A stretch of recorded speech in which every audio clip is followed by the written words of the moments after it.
up believing that we would live. I mean, we don't live in America anymore. I went to vote in the primary in California, and the machine was broken.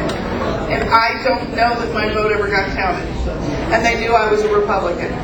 So, we have a fight. Have you been threatened? No. They know better. You know what I did? I'll tell you just absolutely the truth. I reported myself to the White House. I did. When they had that ridiculous thing of call the White House and snitch on your neighbor, and they talked badly about Obamacare because we live in Cuba under Castro Jr., I called the White House and I got the woman on the phone and I said, look, nobody needs to rat me out. I'll just call and tell you I hate the guy. I don't want him to be president. I don't call him president. I will not comply with any of this crap. I will go galt completely. And I said, and by the way, I have a bag by the door with my fuzzy pajamas, my bunny slippers, and toothbrush.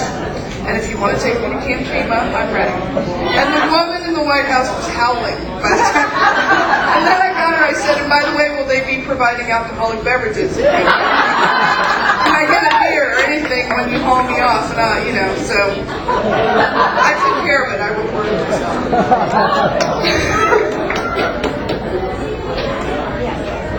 Just knowing the Clintons, how did they let them get away with it? Well, the DNC was involved, so, how could you not? I mean, she filed complaint after complaint, and some of it's on our website. And then people kept supporting and pushing and fighting against it, and they finally got her back on the ballot in Denver at their convention. I don't really know how Democratic Party politics works that much. And I broke my foot. I was in a cast when the Democratic Convention in Denver went on. So my partners took 100 copies of our film and went up there, handed one directly to Mr. and Mrs. Clinton. They saw the movie. And we know they did because the woman in the yellow dress, Roy, was at the delegate breakfast, and Hillary was sitting across from her and said, oh, I just saw you in that movie. So we know they saw it. But I think she fought until she couldn't fight anymore. I mean, there was all this screaming and yelling between the Clintons at the convention. I was calling every 5 minutes because there I was with my foot in the cast. I was going, what's going on today? What's going on today? What happened? And they told me that it was the worst convention. These are lifelong Democrats who've been at these conventions their whole lives, said it was so horrible. The tension in the air, the fighting between the Obamas and the Clintons, and the backroom deals, and the screaming and the yelling. Somewhere there, we believe, was the deal that she would take the job and step down. And so the night before the phony roll call that the delegate talked about, everybody went to a bar. It was time to give up. Hillary was quitting. And so I wasn't there, but Gigi took her cell phone and she called me. And Helen Lattimore, the woman with the two guys on the lawn chairs, the African-American woman, I talked to her for an hour. From a bar, because everybody's getting drunk, pissed off that they'd gone through this whole thing and Hillary was quitting. And we knew the theatrics of this Hillary stepping down and all of the crap. We knew it the night before, because it was just a dirty backroom deal, which they're famous for in that party. Some people think she did it for the good of the country, that she decided, I'll take a job, I'm going to keep my career going because I'm a good American. Who knows? Who knows? I've heard stories they threatened her. I don't know. Well, the other thing is they keep saying they're going to retire her debt, and Bill Clinton keeps saying they haven't retired Hillary's debt. No, they gave her some money though, didn't they? No, they gave her some money, but she's still in existence. What, that's $75 million? Who in this room actually thinks there's a lot of love between the Obamas and the Clintons? Has anybody ever seen, when you saw George Bush and Condoleezza Rice, they were always together. Always in pictures, always doing something. Has anybody seen those two together, Hillary and Obama? I really, very, very rarely. The real friends were the McCains and the Clintons, which is sad because had we had a real election, as opposed to this insanity. America went off the rails. We had a toga party that cost $100 million for this guy when we were broke.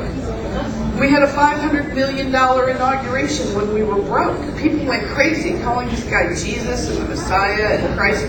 We don't live in that. We're not a monarchy. We're a republic. We pay someone, as Catherine and I were talking about, we pay someone to do the job and leave us alone. To get out of our face, to quit taking our freedoms, get up out of my face, stop trying to control what I do, and do your job. And, you know, look what we're living now. Businesses can't have vending machines. We all have to put our BMI on the internet for the world to see. Are you kidding? No way am I doing that. I'd like to have another date before I die. I'm not putting my date. Here, welcome to Match.com. What's your BMI?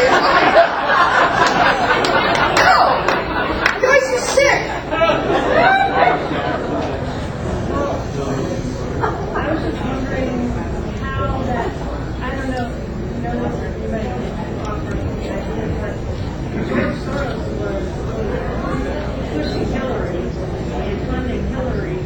Now, with this election, he's behind. So I don't know what happened there. Well, we think we know the answer. Hillary loves this country and would not destroy it. Obama agreed to destroy it. It's really simple. Hillary said, I'm not going to go along with this crash of the economy, global currency, whatever. Obama, America-hating piece of garbage that he is, said, hey, yeah, I'll take the money and I'll destroy America. I'm happy to do it. There you have it. That's exactly. That's it. Just a suggestion that you leave some of your subtitles up, fraction one, print a little bit more. Okay. Thank you. But we appreciate all comments. This is a work in progress. Having served going to the National Convention, being a precinct chair, all the way up to the dance, serving on the National Nominations Committee in the state of Texas. It is a process, and it's a vetting process, and that's the way we do it. It's shameful what's happening. The bottom line, also served on the security committee of the county party here. I busted a precinct the night before the election, the day of the election, because they wouldn't do the early voting. So I see this stuff. It's going to happen. What we have to do is minimize it.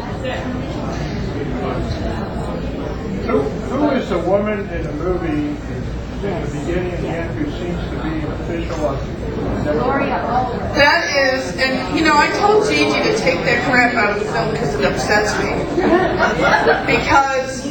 But she won't take it out, and I understand why. Again, looking at Gloria Allred, it's my feeling that the Democrats are a cult. They're not a political party. This is my opinion. And that literally Nancy Pelosi could take a Democrat's 2-year-old child in the backyard, blow its head off, and that person would still vote Democrat. Yeah. And it's pitiful. And that was an example of a woman saying, yes, we cheated, but you have to vote for Obama anyway. I mean, what kind of logic is that? There was nothing but fraud. She in fact wore a gag in her mouth to the delegate breakfast at the convention to symbolize that they had all been silenced in a gag. But yet, let's still vote for Obama. She really actually did that? She wore a gag. That brought me to a follow-up, which was my question, was most of the players here are Democrats. Of all the people that have been interviewed and are appearing on the screen, do you think any of them have actually switched the party affiliation because of what they've seen? Well, here's the thing. You know, I think it's very difficult. I know some of them have, absolutely.